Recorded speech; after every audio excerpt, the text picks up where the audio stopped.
My cheating fiancé texted a week before the wedding. Remind me of the date? I replied, don't worry about it. Then I canceled the wedding and used the deposit for a freedom party. 30 minutes later, her dad was screaming on the phone after her card was declined. 29M, never thought I'd be posting here, but life has a way of throwing curveballs when you least expect them. 7 days before what was supposed to be the happiest day of my life, I received a text that changed everything. My fiancée sent me a message asking me to remind her of our wedding date. The woman I was planning to spend my life with had somehow forgotten when we were getting married. The text came in while I was reviewing final details with the caterer. I stared at my phone screen, reading those words over and over. She wanted me to remind her of the date. Our wedding date. The date we'd been planning for 18 months. The date circled in red on every calendar in our apartment. The date that had consumed our conversations, our finances, and our entire lives for the better part of 2 years. I felt something cold settle in my stomach as I typed back a simple response. I told her not to worry about it. Something in that moment clicked for me. This wasn't just forgetfulness or wedding stress.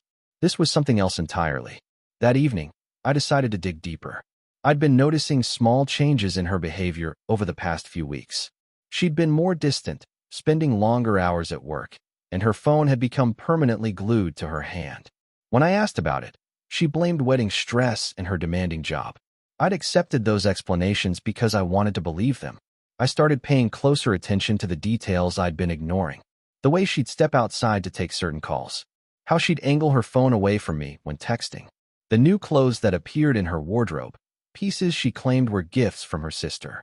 The sister who lived 3 states away and hadn't bought her anything in years.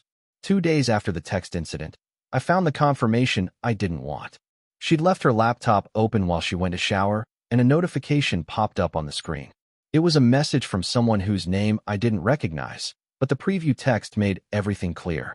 They were discussing meeting up later that week and how excited they were about their upcoming trip together. A trip scheduled for the exact same dates as our honeymoon.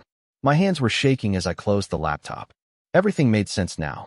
The forgotten wedding date, the distant behavior, the secret phone calls. She wasn't just cheating on me. She was planning to abandon our wedding for another man. I spent the next hour walking around our neighborhood, trying to process what I'd discovered. Part of me wanted to confront her immediately, to demand answers and explanations. But another part of me, the part that was hurt and angry beyond words, wanted something different. I wanted her to face the consequences of her choices in a way she'd never forget. That's when I came up with my plan. I started by calling the wedding venue the next morning. I explained to the coordinator that I needed to cancel the event due to unforeseen circumstances. She was sympathetic and professional, walking me through the cancellation process. Because we were within a week of the event, we'd forfeit most of our deposit, but there were still some funds that could be recovered. Instead of asking for a refund, I made a different request. I wanted to keep the same date and use our deposit toward hosting a different kind of party. The coordinator was initially confused, but when I explained what I had in mind, she became surprisingly enthusiastic about helping me execute my plan. The next step was reaching out to our guest list.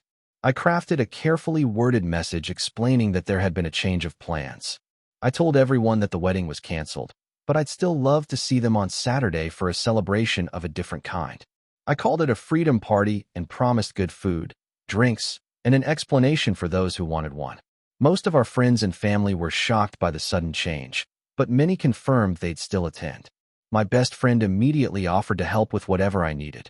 My parents were confused but supportive once I gave them a brief overview of the situation. Her family, however, didn't receive invitations to the freedom party. Meanwhile, I acted completely normal at home. When she asked about final wedding preparations, I assured her everything was under control.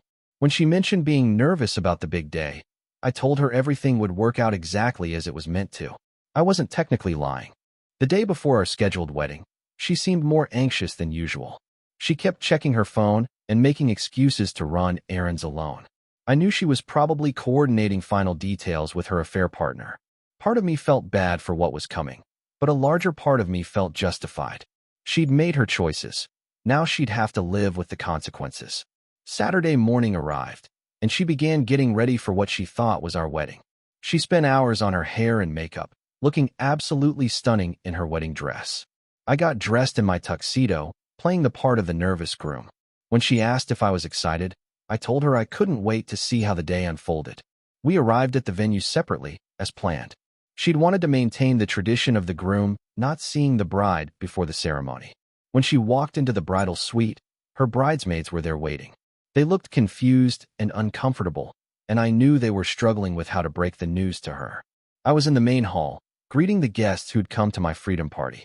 The venue coordinator had done an amazing job transforming the space. Instead of wedding decorations, we had banners celebrating freedom and new beginnings.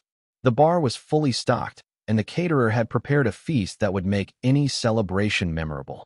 About 30 minutes before the ceremony was supposed to start, chaos erupted. She'd finally been told what was happening, and her screams could be heard throughout the venue. She came storming into the main hall, still in her wedding dress, demanding to know what was going on. I stood up in front of all our guests and calmly explained that I'd discovered her affair and her plans to leave me for another man. I told everyone that instead of a wedding, we were celebrating my freedom from a relationship built on lies and deception. The room fell silent as the gravity of the situation sank in. She tried to deny everything at first, but I calmly recited details from the messages I'd seen. Her face went white as she realized how much I knew. Some guests looked shocked. Others seemed satisfied that justice was being served. Her bridesmaids looked mortified, clearly having known something was wrong, but not the full extent of it. She stormed out of the venue, but not before screaming at me in front of everyone. She called me cruel and vindictive, accused me of humiliating her publicly. I simply responded that I'd given her exactly what she'd given me, just with an audience to witness it. The Freedom Party turned out to be incredible. Once the initial drama settled, our guests embraced the unusual celebration.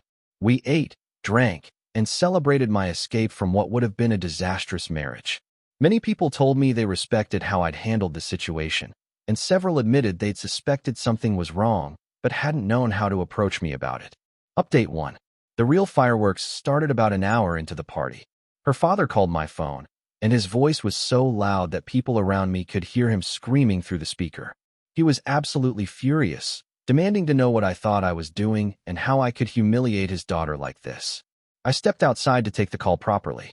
He ranted for several minutes about my cruelty and lack of respect for their family. When he finally paused to take a breath, I calmly explained what his daughter had been doing behind my back. The silence that followed was deafening. He tried to defend her at first, suggesting that maybe there was a misunderstanding or that wedding stress had caused her to make poor decisions. I interrupted him and told him I had evidence of her affair, including plans to abandon our wedding for a romantic getaway with another man. His tone changed completely when he realized I wasn't making baseless accusations. But the conversation took an even more interesting turn when he mentioned trying to pay for some of her expenses related to her sudden departure. Apparently, her credit card had been declined when she tried to book a hotel room. That's when I dropped the final bombshell. I explained that I'd removed her as an authorized user from all my credit cards 3 days earlier.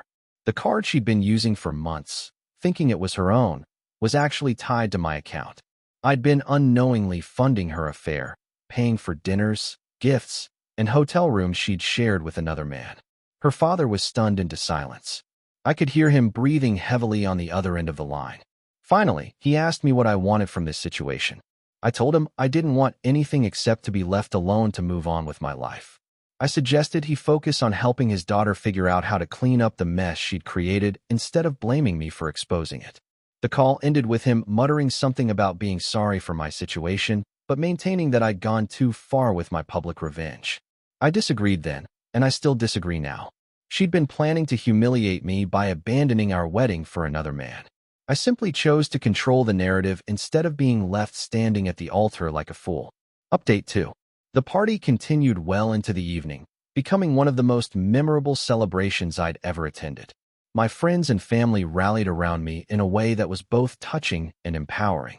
Several people thanked me for having the courage to expose the truth instead of suffering in silence. Around 10 o'clock, my best friend pulled me aside to tell me that she'd been trying to contact mutual friends, presumably to get them to leave the party. Most of them had turned off their phones or ignored her calls. A few had actually told her they supported my decision and wouldn't be taking her side in this situation. I learned from my cousin that she'd also been trying to salvage her relationship with the affair partner. Apparently, he wasn't as committed to their relationship as she'd believed.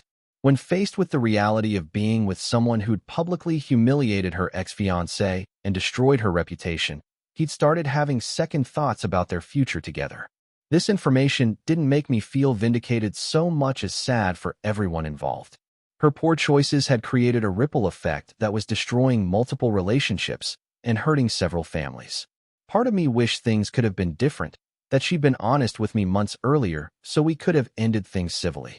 But then I remembered the text asking me to remind her of our wedding date, and my sympathy faded. She'd been so disconnected from our relationship that she couldn't even remember when we were supposed to get married. That level of disrespect deserved consequences. Update 3. In the weeks following the Freedom Party, the aftermath continued to unfold in ways I hadn't anticipated. Several mutual friends reached out to share information they'd been keeping to themselves. Apparently, her affair had been going on for nearly 6 months, and multiple people had suspected something but hadn't known how to tell me. One friend admitted they'd seen her at a restaurant with another man, but had assumed it was work-related. Another had noticed her posting photos on social media that didn't match where she'd told me she was going. The signs had been there all along, but everyone had been too uncomfortable to speak up. Her sister called me 2 weeks after the incident. She was apologetic and embarrassed, explaining that she'd known something was wrong but had hoped her sister would come to her senses before the wedding. She thanked me for exposing the truth, even though it had been painful for everyone involved. The conversation with her sister revealed additional details that made me feel even better about my decision. Apparently, she'd been planning to go through with the wedding ceremony and then leave me during the honeymoon. Her plan was to disappear with her affair partner while I was stuck in a foreign country, confused and alone. Learning this information eliminated any remaining guilt I felt about my public revenge. She hadn't just been planning to cheat on me. She'd been planning to abandon me in the cruelest way possible. My freedom party had saved me from a much more devastating betrayal. The financial implications of her deception also became clearer over time. When I reviewed our joint expenses from the past 6 months, I found charges for restaurants I'd never been to, hotels and cities I'd never visited, and gifts I'd never received. She'd been using my money to fund her double life, essentially making me pay for my own betrayal. I calculated that she'd spent over $3,000 of my money on her affair. This revelation made me feel justified in using our wedding deposit for the Freedom Party. In a way, I was finally spending money on something that actually benefited me instead of unknowingly funding her relationship with another man. 3 months later, I heard through mutual friends that her relationship with her affair partner had completely fallen apart. He distanced himself from the situation once it became public, apparently uncomfortable with being associated with someone who'd caused such drama. She'd lost her fiancé, her affair partner, and much of her social circle in one devastating week. I don't take pleasure in her suffering, but I do feel satisfied that my actions had consequences that matched the severity of her betrayal. She'd thought she could manipulate and deceive me without facing any real repercussions. The Freedom Party had shown her, and everyone else, that some actions have permanent consequences. Looking back now, I'm grateful for that text asking me to remind her of our wedding date. If she hadn't sent it, I might never have discovered the truth until it was too late. Her moment of careless cruelty had actually saved me from years of marriage to someone who didn't respect or love me. The Freedom Party became legendary among our friend group. People still talk about it as one of the most dramatic and satisfying examples of justified revenge they've ever witnessed. Several friends have told me they admire how I handled the situation with dignity while still making sure she faced consequences for her actions. I've moved on with my life, focusing on career goals and personal growth. The experience taught me valuable lessons about trust, self-respect, and the importance of paying attention to red flags in relationships. I'm more cautious now, but not bitter. I know that not everyone will betray trust the way she did. Sometimes people ask if I regret how I handled the situation. They wonder if I should have confronted her privately or tried to work things out through counseling. My answer is always the same. She made the choice to deceive and betray me. I simply made the choice to control how that betrayal was revealed. The Freedom Party wasn't just revenge. It was a celebration of my escape from a relationship that would have destroyed me. Instead of being left at the altar or abandoned during a honeymoon, I got to reclaim my narrative and move forward with dignity intact. Her father never contacted me again after that initial phone call. I heard from her sister that their family was embarrassed by the whole situation and were focusing on helping her rebuild her life. I wished them well in that endeavor, but made it clear I wanted no further contact with any of them. The venue coordinator later told me that my freedom party had become something of a legend in their industry. She said she'd never seen someone turn such a devastating betrayal into such an empowering celebration. Several other wrong partners had contacted her asking about hosting similar events, though none had followed through with actual bookings. As I write this, almost a year has passed since that life-changing text message.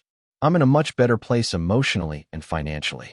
I've started dating again, approaching new relationships with wisdom gained from my previous experience. I'm more aware of red flags and more committed to honest communication. The money I saved by not going on that honeymoon allowed me to take a solo trip to Europe, something I'd always wanted to do but had never prioritized. It was incredible to travel on my own terms, making decisions based solely on what I wanted to experience. In many ways, it was the perfect way to celebrate my newfound freedom. I still occasionally run into people who attended the freedom party. They always mention how impressed they were with my handling of the situation. Some have shared their own stories of betrayal and asked for advice on how to respond. I always tell them that every situation is different, but self-respect should never be negotiable. The whole experience taught me that sometimes the most painful betrayals can lead to the most empowering transformations. If she'd been honest with me from the beginning, I would have been hurt, but would have eventually moved on. Instead, her deception and cruelty led to a public reckoning that changed how I viewed myself and my worth. I'm grateful for the friends and family who supported me through that difficult time. Their presence at the freedom party meant more to me than any wedding ceremony ever could have. They showed me what real love and loyalty look like, something I clearly hadn't been receiving in my relationship. Today, I'm stronger, wiser, and more selective about who I allow into my life. The text asking me to remind her of our wedding date will always be a reminder of how quickly life can change and how important it is to pay attention to the signs that something is wrong. My response telling her not to worry about the date turned out to be more prophetic than I realized at the time. She truly didn't need to worry about our wedding date because there was never going to be a wedding. Sometimes the most honest responses come from our subconscious understanding of situations we're not ready to consciously acknowledge. The freedom party remains one of the best decisions I've ever made. It allowed me to take control of my narrative, celebrate my escape from a toxic relationship, and move forward with dignity intact. It proved that sometimes the best revenge is simply refusing to be a victim and choosing to celebrate your freedom instead.